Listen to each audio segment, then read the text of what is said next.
রাসূলুল্লাহ সাল্লাল্লাহু আলাইহি ওয়াসাল্লাম বলেছেন, যখন আমার উম্মত এই 15টা পাপে লিপ্ত হবে, এই 15টা পাপে লিপ্ত হবে, তখন তাদের উপর আল্লাহর পক্ষ থেকে আযাব এবং গজব আসতে শুরু করবে।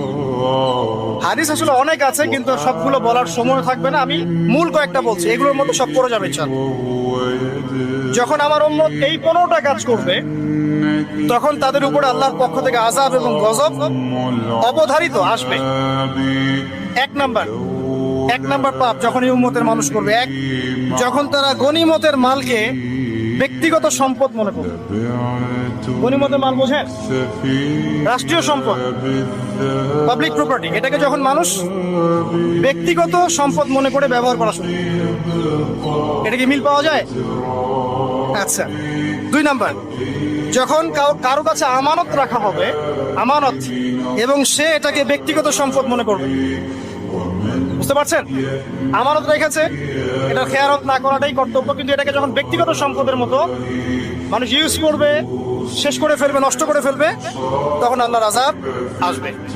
3, যখন মানুষ যাকাত আদায় করাটাকে জরিমানা মনে করবে, যাকাত দিতে চাইবে না, যাকাতটাকে জরিমানা মনে করবে। কি সমস্যা, কি বার্ডেন, যাকাত আবার দেওয়া লাগে কেন? আমরা তো ট্যাক্স দেই। যাকাতকে মানুষ জরিমানা মনে করবে। একটু চিন্তা করে দেখবেন যে বাংলাদেশে কত পার্সেন্ট মুসলিম নামাজ পড়ে আর কত পার্সেন্ট মুসলিম যাকাত দেয়। শুধু যাকাতের টাকাগুলো যদি আমরা একত্রিত করতে পারতাম, বড় বড় মেগা প্রজেক্ট করা সম্ভব ছিল। অনেক বড় বড় প্রজেক্ট করা সম্ভব ছিল অনলি যাকাতের টাকা দিয়ে। আর যাকাতের টাকা এক বছরে শেষ হয়ে যায়, পরের বছর আবার ঘুরে আসবে। ঠিক আছে, ইসলামিক ইকোনমিক্স এর বেসই হলো যাকাত। এটা নিয়ে আমরা ইনশাআল্লাহ আরেকদিন কথা বলবো। 4 নাম্বার, যখন স্বামী, সমাজের স্বামী যারা আছে, এরা স্ত্রীদের আঁচল ধরে থাকবে। বুঝতে পারছেন? স্বামী স্ত্রীর আঁচল ধরে থাকবে, মানে স্ত্রীর অনুগত, স্ত্রী যা বলবে তাই। আচ্ছা, গায়রত নাই, মানে স্বামী পুরুষত্বের গায়রত নাই।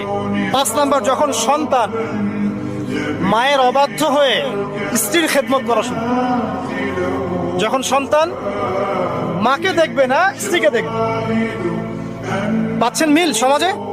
আচ্ছা। 6 নাম্বার, যখন বাবার পরিবর্তে, পিতা বাবার পরিবর্তে মানুষ বন্ধুদেরকে সম্মান করা শুরু, বাবাকে সম্মান করবে না, ফ্রেন্ড সার্কেলকে সম্মান। সুবহানাল্লাহ। এরপরে আসেন 7, যখন আমার কথা